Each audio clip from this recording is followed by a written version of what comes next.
கிறிஸ்துவுக்குள் மிகவும் பிரியமான தேவனுடைய பிள்ளைகளே, இந்த காலை வேளையிலே உங்களை சந்திப்பதிலே மிகுந்த மகிழ்ச்சி அடைகிறேன். கர்த்தர் ஒவ்வொரு நாளும் நம்மை போஷித்து பாதுகாத்து பராமரித்து வருகிறதை நினைத்து கர்த்தரை ஸ்தோத்திரிக்கிறேன்.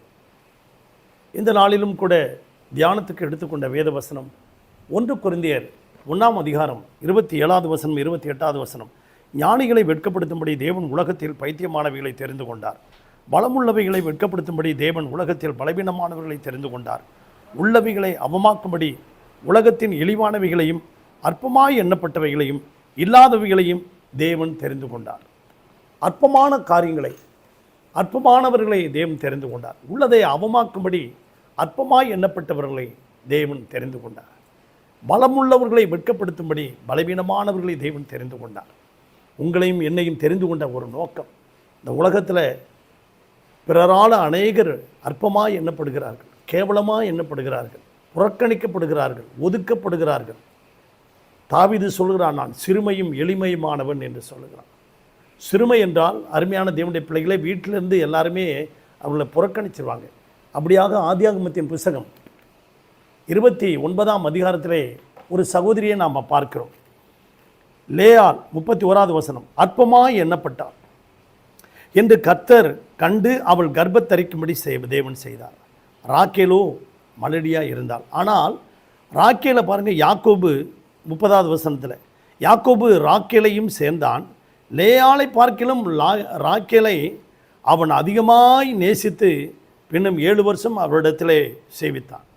பாருங்கள், அந்த பெண்ணு அழகாக இருக்கா அப்படின்னு சொல்லி அந்த பெண்ணை அதிகமாக நேசித்தான் யாக்கோபு ராக்கேலை. ராக்கேல் மிகவும் அழகானவள், லேயாள் கூச்ச பார்வை உடையவள், அவள் கொஞ்சம் அங்கவீனம் உடையவள், கண்ணில் பார்வை குறைவு. அப்படிப்பட்ட பிள்ளையை எல்லாருமே அற்பமாக நினச்சாங்க. யாக்கோபு ராக்கேலை தான் அதிகமாக நேசித்தான். பாருங்கள், உலகத்தில் மனுஷர்கள்லாம் எப்படி இருக்காங்க பாருங்கள். இன்றைக்கி பணம் இருந்தால் எல்லாருமே நேசிப்பாங்க, பணம் இல்லாதவங்களை பார்த்தா அற்பமாக நினைப்பாங்க. குழந்தை இருக்கிறவர்களெல்லாம் பார்த்தா எல்லாருமே சந்தோஷப்படுவாங்க, குழந்தை இல்லாதவர்களை பார்த்தா அற்பமாக நினைப்பாங்க, கேவலமாக பேசுவாங்க.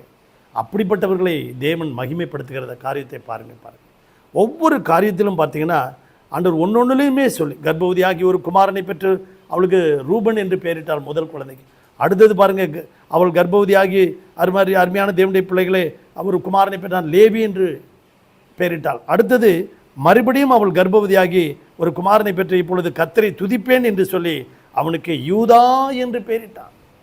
அந்த யூதா கோத்திரத்தில் தான் நம்முடைய இயேசு ராஜா, யூதா கோத்திரத்து சிங்கம் வந்து பிறந்தார். அன்பு தேவனுடைய பிள்ளைகளை, அற்பமாக எண்ணப்பட்ட அந்த லேயாளை ஆண்டவர் மகிமைப்படுத்தி அவளுடைய கோத்திரத்திலே, அவருடைய குடும்பத்திலே, அவருடைய கர்ப்பப்பையிலே வந்து யூதா பிறந்தான். யூதாவுடன் வம்ச வழியாக வந்து கர்த்தர் இயேசு வந்து பிறந்தார் அல்லவா. உங்களையும் என்னையும் இன்றைக்கு ஆண்டவர் மகிமைப்படுத்துவார். உங்களையும் என்னையும் அருமையாக தேவன் உயர்த்துவார். அப்படியாக ஒரு எஜமானுக்கு ஒரு பெரிய மரம் தோட்டம் இருந்தது. அந்த மரத்தில் விதவிதமான மரங்கள் இருந்தது. மாமரங்கள் இருந்தது, நல்ல பழங்கள் தந்தது. அடுத்தது வாழை மரம் இருந்தது, நல்ல வாழைப்பழங்கள் தந்தது. அடுத்தது வேப்ப மரம் இருந்தது, அதுவும் நல்ல ஒரு பலன் கொடுத்தது. ஒரு தேக்கு மரம் இருந்தது, அந்த தேக்கு மரமும் என்ன செஞ்சதுங்க, பலன் கொடுத்தது. ஆனால் மேலே உள்ள 3 மரமும் என்ன செஞ்சதுங்க, நான் நல்ல பழங்களை தந்ததுனால மாம்பழம் சொல்லுது, எஜமான் என்னை ரொம்ப நேசிக்கிறார் அப்படின்னுச்சு.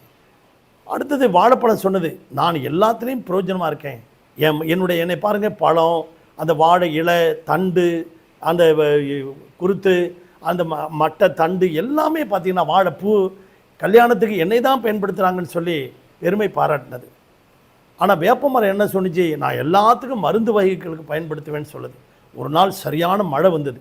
இந்த 3 மரமும் புயல் அடித்து எல்லாம் கீழே விழுந்து நாசமாகிடுச்சு.